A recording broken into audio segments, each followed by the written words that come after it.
You know, I keep hearing this issue about tax cuts being just totally misrepresented. And I feel like I need to correct a couple of things that I heard from my colleague way on the other side of the aisle before I ask my question.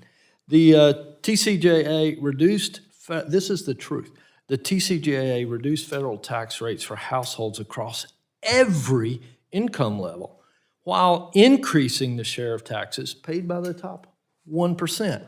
That's the fact. And as many times as I hear that being contradicted, they can't change the fact. And I believe it's as important that we spend as much time talking about the truth as they spend trying to deceive the American public. The percentage decrease in effective tax rates was about 5% for the highest income group and 16% for half of the Americans whose income is below the median, essentially meaning high-income Americans paid a larger share of all taxes post-TCJA than pre-TCJA, and middle and low-income Americans paid a smaller share than before the TCJA. And I would encourage those folks that continue to contradict that to actually go and look at the numbers and not necessarily count on the headlines to get their news. So thank you for allowing me to share that, Mr. Chair.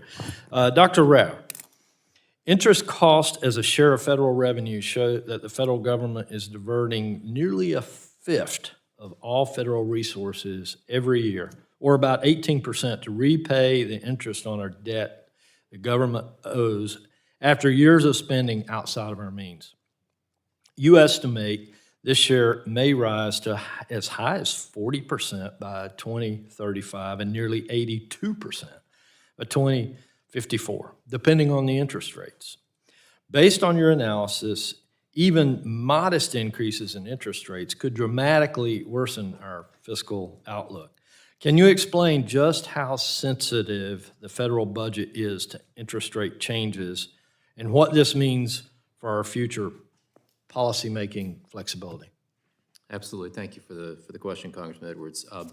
Well, it's highly sensitive, and I think what's also pretty disturbing to me is that the baseline assumptions under which the CBO is doing its projections are ones where the 10-year Treasury yield in 10 years would be only 3.8%. It's 4.3% now. They're predicting that rates are going to decline. And this is inconsistent with the signals that we get from markets. Forward rates, 10 years out, have rates higher, more than a percentage point higher, above 5%. So highly sensitive, and if we don't cut spending, it's going to be much worse. The bottom line is we've got to cut the spending to avoid interest payments from consuming the federal budget.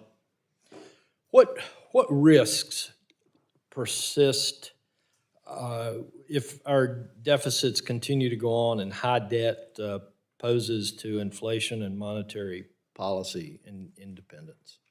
What does that really look like to Americans?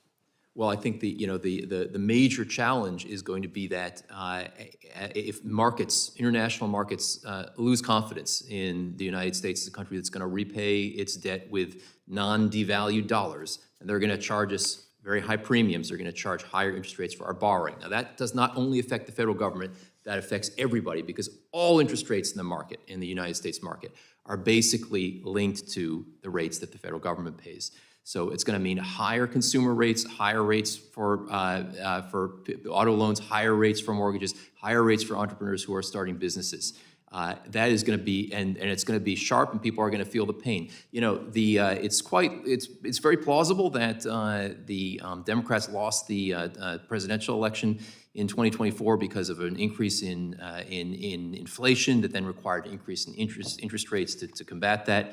And everybody should be worried about paying a political price if the same thing happens again. And on the fiscal trajectory we're on, if we don't cut spending, I fear that could happen soon once again. And so right now the average mortgage rate is what?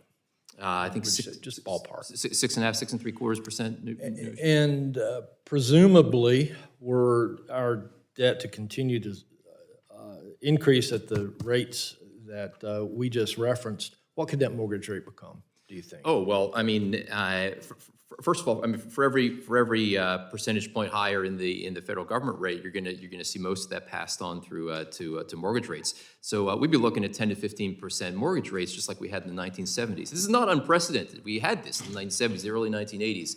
And it's a revisit of that scenario, which today, given the much higher levels of debt, would really tank the economy in a very serious way.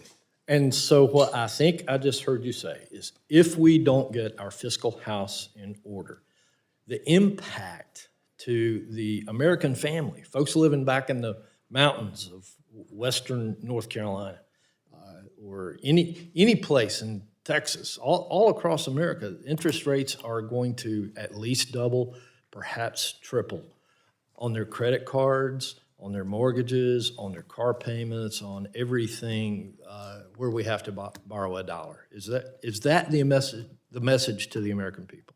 That is correct. If we don't do something about it now, we're headed down that path, and time's running out. All right. Thank you very much.